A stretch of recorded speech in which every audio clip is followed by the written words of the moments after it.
औज़ु बिल्लाहि मिनश्शैतानिर्रजीम बिस्मिल्लाहिर्रहमानिर्रहीम। रमज़ान का मुबारक महीना आ चुका है और ये अपने अंदर इतनी बरकत लिए हुए है कि खुद अल्लाह के नबी सल्लल्लाहु अलैहि वसल्लम शाबान के महीने में ही इसकी तैयारी शुरू कर देते थे और नेक इबादत में, नेक कामों में और ज़्यादा तेज़ हो जाते थे, यहाँ तक कि एक लम्हे को भी गंवाना नहीं चाहते थे। तो दोस्तों, अगर आप इस महीने की बरकत में हिस्सा लेना चाहते हैं तो सुस्ती और काहली को दूर फेंक दीजिए और सुबह से शाम तक अपने कामों के अलावा इबादत और नेक कामों का रूटीन बनाइए। उन नेक बंदों में शामिल हो जाइए जो एक महीने का एक एक मिनट वसूलते हैं। तो आपको सुबह से शाम तक क्या करना चाहिए, क्या नहीं करना चाहिए, इसकी लिस्ट हमने यहाँ पर बयान की है, जो आपको एक नेक रूटीन बनाने में मदद करेगी और एक नेक कामों से आपको जिस्म और माल की ज़कात अदा कर पाएंगे। तो वो रमज़ानुल मुबारक में वो 10 काम हैं जो आपको ज़रूर करने चाहिए। तो सबसे पहला काम है कि सच्चे दिल से तमाम गुनाहों से तौबा करना और खूब तौबा व इस्तग़फ़ार का एहतमाम करना। तो पहले तो इस्तग़फ़ार पढ़ना और दूसरा अपनी दुआ में अल्लाह से किए हुए गुनाहों की माफ़ी चाहना, ये ध्यान में रखते हुए कि क्या मालूम अगला रमज़ान हमको नसीब हो या ना हो। नंबर 2, रोज़ा रखने, तरावी पढ़ने का पूरा एहतमाम करना। रमज़ान की सबसे अहम इबादत है रोज़ा रखना, जिसके रूहानी फ़ायदे तो हैं ही, जिस्मानी फ़ायदे भी हैं। इस रोज़ा रखने से अल्लाह ताला बहुत खुश होते हैं। और तरावी रात में क़याम करना और दिन भर के बाद अल्लाह के सामने कुछ रकातें ज़्यादा अदा करनी है, तो जिसकी इस महीने में बहुत अहम इबादत है।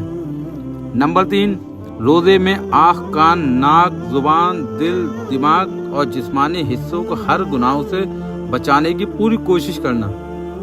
दोस्तों, अगर आपने इबादत तो की है लेकिन गुनाहों से नहीं बच रहे हैं, तो ये तो वही बात होगी कि कटोरे के बजाय छलनी में पानी लेना। जिस तरह से छलनी में पानी तो आएगा लेकिन निकल जाएगा, वैसे ही एक तरफ आप नेक अमाल तो करते रहे लेकिन दूसरी तरफ गुनाहों से नेक अमाल को आप बर्बाद करते रहे। इसलिए रोज़े में अपने आँख, कान, नाक, ज़ुबान, दिल, दिमाग सबको आपने गुनाहों से बचाना है और रोज़े का एहतमाम करना है। नंबर 4, बाजमात नमाज का एहतमाम करना। दोस्तों, जमात के साथ नमाज अदा करने का हुक्म तो पूरे साल है और हदीस में भी इसकी ताकीद आई है। खासकर रमज़ान में तो इसका सवाब कई गुना बढ़कर मिलता है। इसलिए कामों में मशगूल होकर इससे महरूम ना रहें और बाजमात नमाज अदा करें। नंबर 5, इशराक, चाश्त, अव्वाबीन, सलातुल तस्बीह, तहियतुल मस्जिद और तहज्जुद का मामूल बनाना।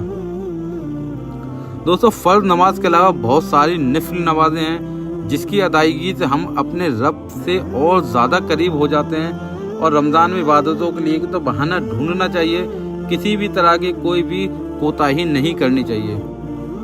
नंबर 6, रसूल अकरम सल्लल्लाहु अलैहि वसल्लम की तालीमात का मुताला करना।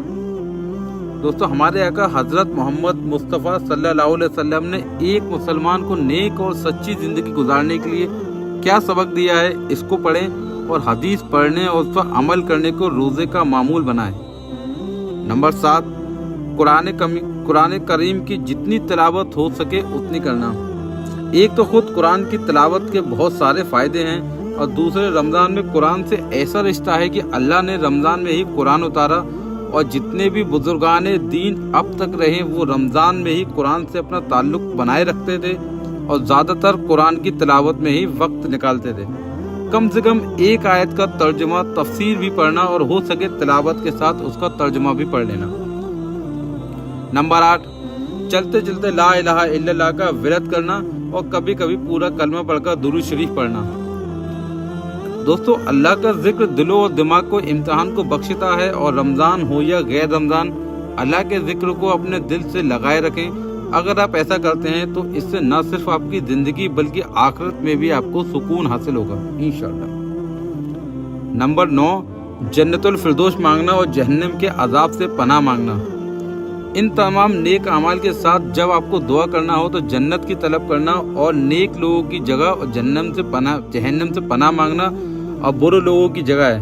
और अगर आप पूरे सच्चे दिल से अल्लाह से कुछ मांगा तो ऐसा हो ही नहीं सकता अल्लाह आपकी दुआ कबूल न करे अगर कोई आपने खिलाफ काम ना किया हो।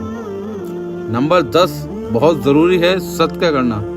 अल्लाह की राह में खर्च करना, गरीबों को इफ्तारी व सहरी में शामिल करना एक बहुत ही ज़्यादा नेक काम है।